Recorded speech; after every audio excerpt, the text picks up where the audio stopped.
Nem todo viandante anda estradas, da humanidade como prática. Foi o título da 36ª Bienal de São Paulo, tema deste podcast. Para chegar a esse nome, o curador camaronês Bonaventure So-Bejeng de Kong mergulhou em expressões artísticas brasileiras além das artes visuais. Chegou à poesia da escritora mineira Conceição Evaristo. Nem todo viandante anda estradas é o trecho de um poema da Conceição chamado Da Calma e do Silêncio. Um texto que fala de mastigar palavras, de um olhar que guarda na íris o menor dos movimentos, e de pés que param de andar, mas que não estão inertes. Conceição nos mostra os mundos submersos que só o silêncio da poesia penetra. Afinal, nem todo viandante anda estradas.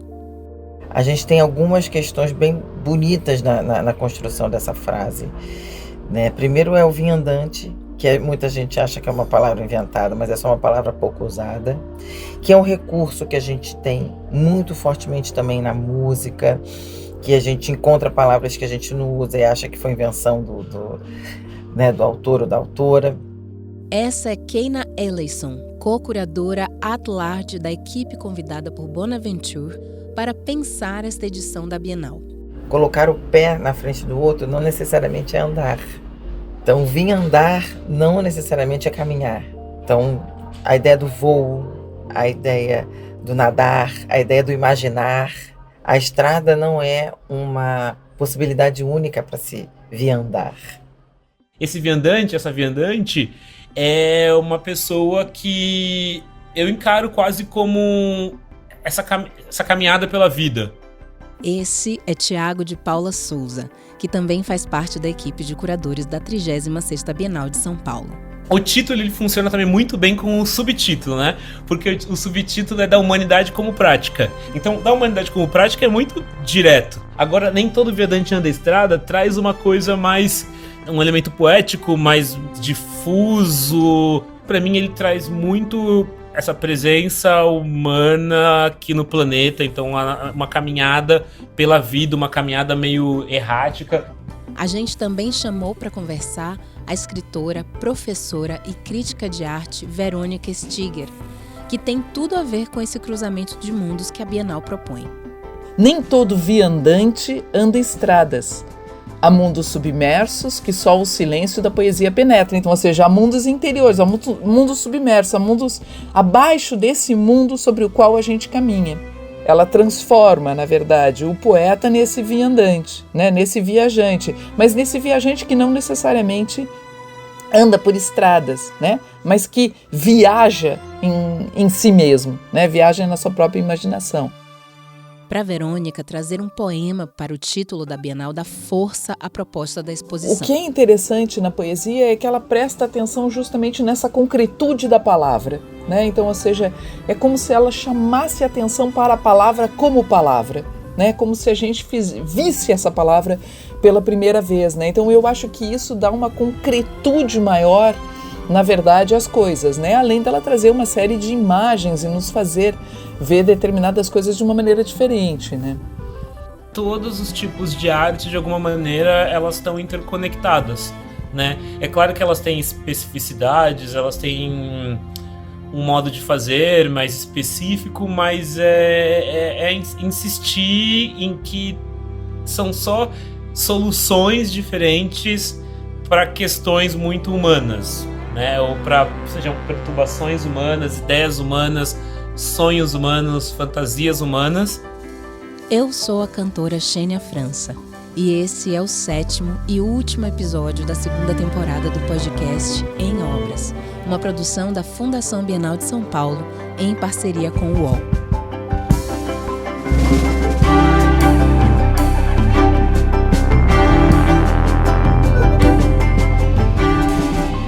Episódio 7, Nem Todo Viandante.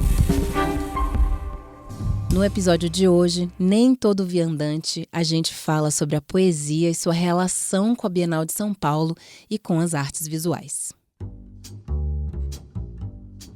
A gente já falou do significado poético do título desta Bienal, mas a escolha de Conceição Evaristo como autora também foi intencional, por parte do curador Bonaventure, como relembra Tiago. Acho que quando ele pensou, tá legal, como esse projeto se conecta diretamente com o público brasileiro. Claro, a Bienal é internacional, não é uma exposição só brasileira. Então, procurar uma pensadora, uma poeta como a Conceição era um gesto de aproximação mesmo, assim, né? De que essas ideias aterravam no Brasil e ecoam no mundo. Então, eu acho que era pensar na Conceição mesmo, nos ajudar a criar essa ponte entre o Brasil e o mundo, entre o Brasil e as afrodiásporas. Uma escritora brasileira, negra, cujo pensamento poético serviu de base para um diálogo com artistas espalhados pelo mundo, mas que também carrega em si muitos símbolos. A curadora Keina explica isso pra gente agora. É muito interessante que seja da Conceição Evaristo, que é uma mulher brasileira. É uma declaração de amor muito bonita. A gente homenagear uma mulher viva. E não só uma mulher viva, uma mulher negra e uma mulher que não é jovem. A gente mostrar, colocar luz numa permanência tão cheia de vida é muito importante. E a Conceição também é muito conhecida, muito mais pela prosa do que pela poesia. Então a gente também é um presente para os leitores brasileiros que já conhecem ela, falar, uau, sabe? Conceição Evaristo nasceu na comunidade Pendura Saia, em Belo Horizonte, em 1946. Foi professora da rede pública no Rio de Janeiro e recebeu diversos prêmios pela sua produção literária. Entre eles, o Prêmio Jabuti, pelo livro de contos Olhos d'Água. Mas ela também escreveu romance e poesia. Eu consegui ver e consegui entender, junto com o Bonaventure, essa percepção de que a poesia é uma prática de liberação, mais do que a ideia fixa de libertação que a gente tem, mas de liberação, que é de viver em uma plenitude, sem que necessariamente a gente precise literalmente guerrear. É luta forte, mas sem as armas que cortam.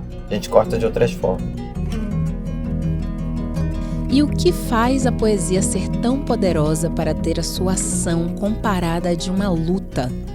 Para Verônica Stiger, a resposta está nesse novo olhar que ela promove.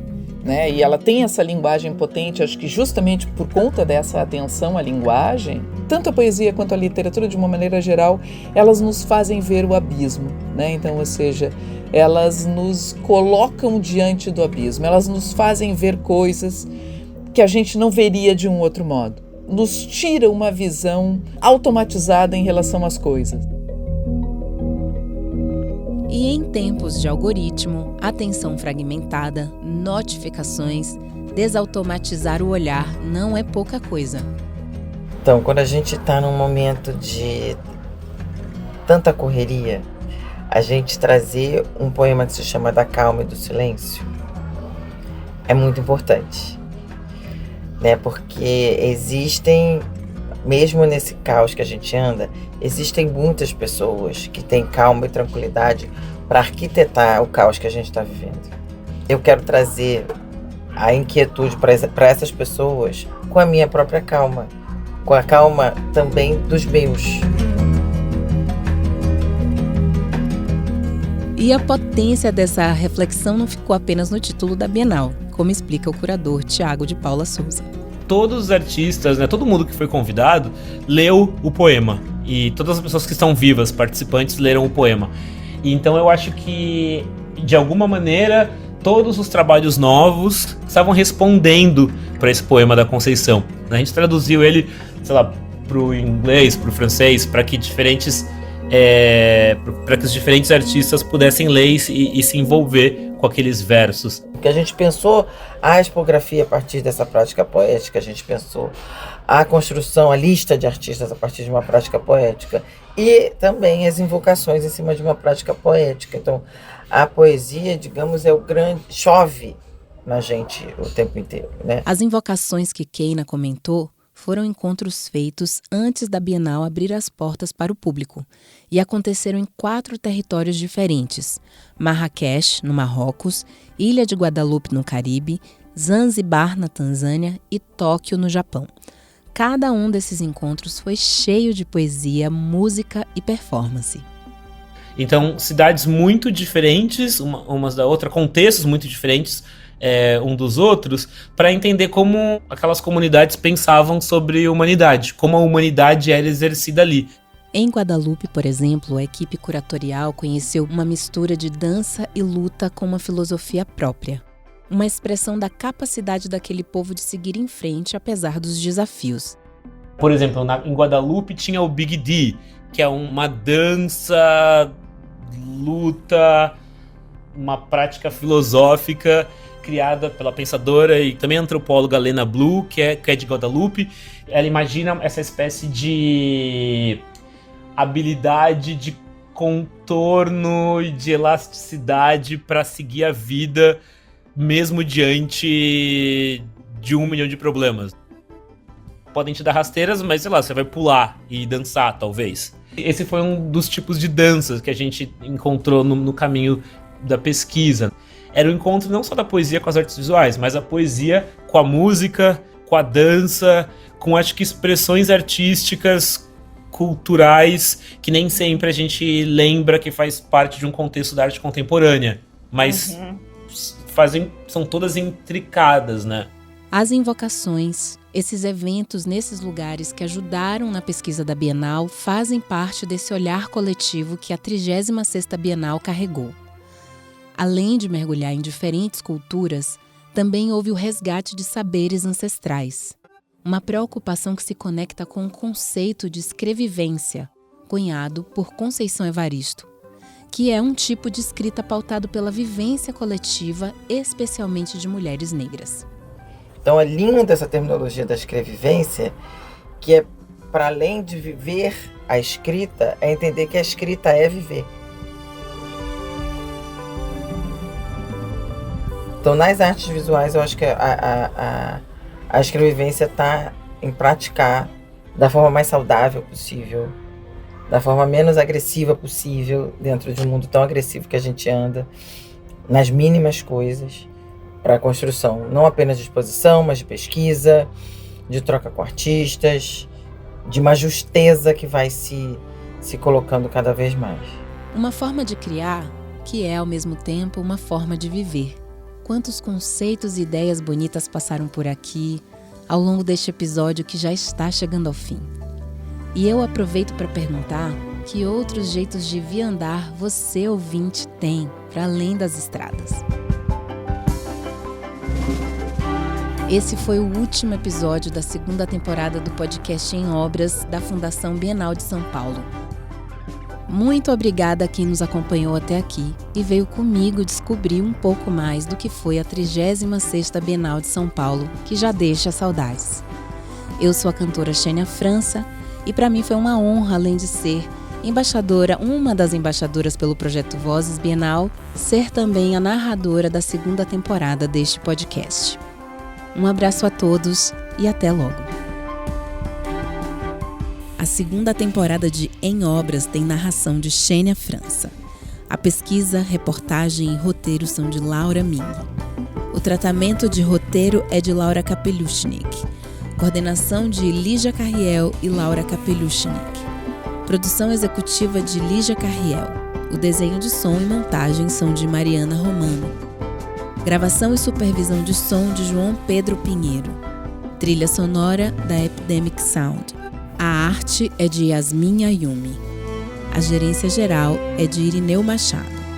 A supervisão é de Murilo Garavello, diretor de conteúdo do UOL. O podcast é uma coprodução do UOL com a Fundação Bienal de São Paulo. Esta temporada do podcast Em Obras é um projeto realizado com os recursos do Fomento Cult SP PROAC, programa do Governo do Estado de São Paulo, por meio da Secretaria da Cultura, Economia e Indústrias Criativas.